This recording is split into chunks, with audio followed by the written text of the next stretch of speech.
Ladies and gentlemen, it is a great honor to receive this award tonight, named for my dear friend and colleague, Thomas Szasz.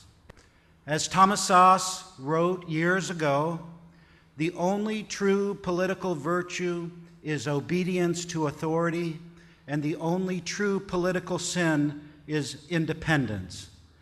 Independence renders authority useless, and that is what infuriates it so. You've undoubtedly been told you're mentally ill for daring to say that the emperor called psychiatry has no clothes, not to mention stupid and unscientific. At least this is what some of my colleagues say about me at one university. So if this is something that has happened to you, I'm here to say that you're not alone. The controversy regarding the myth of mental illness and psychiatry is not about science or medicine, it's about power. When psychiatrists start agreeing with you, well then perhaps you ought to reconsider your position. Something may be wrong. So I'd like to say a few disobedient things, which is especially true because I was trained as a psychologist, and when a member of the profession criticizes its own, it's considered especially sacrilegious. What do we know that is true, that the cult of psychiatry keeps telling us is false? First, the idea that there is a known brain lesion causing mental illness. The truth is, we cannot tell who is mentally ill and who is not by looking at pictures of their brains or analyzing their blood. Psychiatrists had to invent their own book of diseases because pathologists would have nothing to do with them. It's called the Diagnostic and Statistical Manual for Mental Disorders, the DSM, a great work of fiction. What's the difference? Thank you.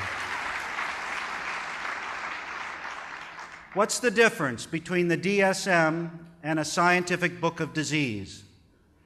Every disorder in the DSM is invented. Every disease listed in a pathology textbook is discovered. Real disease is found in a cadaver at autopsy. Mental illness is not. Mental illness refers to something that a person does. Real disease refers to something that a person has. Consider this yet another way. It takes one person to have a real disease. It takes two people to have a mental illness.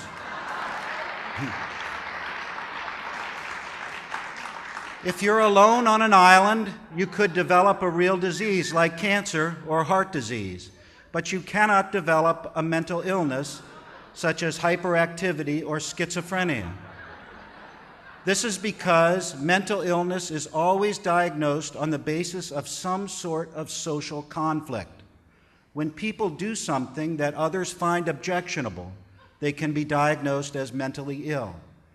If the person doing the diagnosing is more powerful than the person diagnosed, then there is trouble.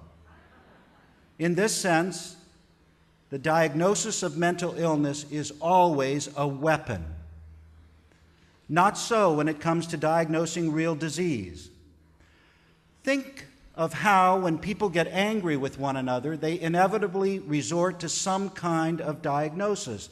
They say, "You're crazy. You're mentally ill. You're paranoid." Can you imagine somebody getting angry with someone and saying, "You have diabetes. You have Parkinson's disease"? Social conflict has nothing to do with developing a real disease. You don't develop diabetes because someone doesn't like the way you think, speak, or behave. You have to have someone else present to judge that your behavior is morally good or bad in order to have a mental illness. So diagnosis is a weapon, a tool people use against one another, especially when there is some kind of power conflict present. And what of treatment? Treatment for mental illness is punishment. Look at our criminal justice system. When someone commits a crime and a psychiatrist is in the courtroom, a defendant may go to a mental institution instead of a prison. Can you imagine a judge saying, "I sentence you to treatment for your cancer"? I submit to you that psychiatric treatment is worse than prison. For in prison, they don't judge how long people should be deprived of liberty on the basis of what they think about themselves and the world. In a mental institution, of course, this is the case. If you don't think about yourself and the world correctly, you'll be punished longer. Psychiatrists love to say that mental illness is a real disease, just like cancer.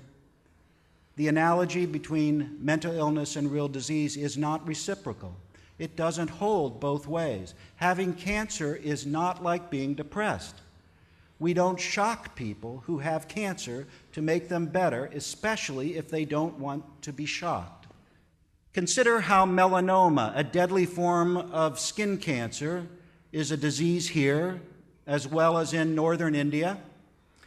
If you have melanoma, does it cease to exist if you move to another country, another culture? Of course not. If you're wandering the foothills of the Himalayas and meditating for 15 hours a day, you may very well be called a holy man in India. Take that same person, have him walk across the grounds of the Washington Monument in Washington, D.C., and he's diagnosed a paranoid schizophrenic and committed to a mental hospital. What do you think psychiatrists would do if Jesus were alive today, or Buddha, or Mohammed? Bada bing, right into a mental hospital, injected with drugs to stop their crazy beliefs and speech. Psychiatrists today are the true grand inquisitors.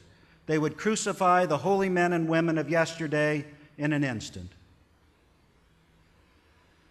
My father was sent from Nazi Germany to America in 1933 when he was about 15 years old. From the time he was sent out of Germany by his family because he was a Jew until his dying day 5 years ago, he had nightmares that the Nazis were persecuting him. He fought against them his whole life, awake and asleep. I used to ask him, "Dad, what were people thinking in Germany back then? What were they thinking when they saw the Nazis parading about?" And he used to say, "Nobody took them seriously. Nobody believed they could ever have the power to do what they did. We laughed at them."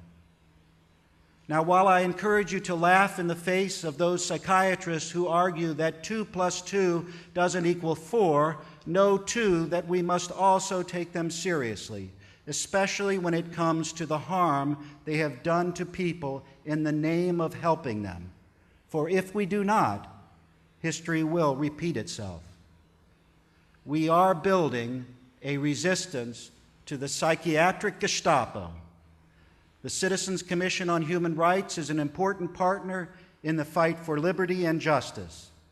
That is why we are here tonight, and that is why we will be together tomorrow. Thank you.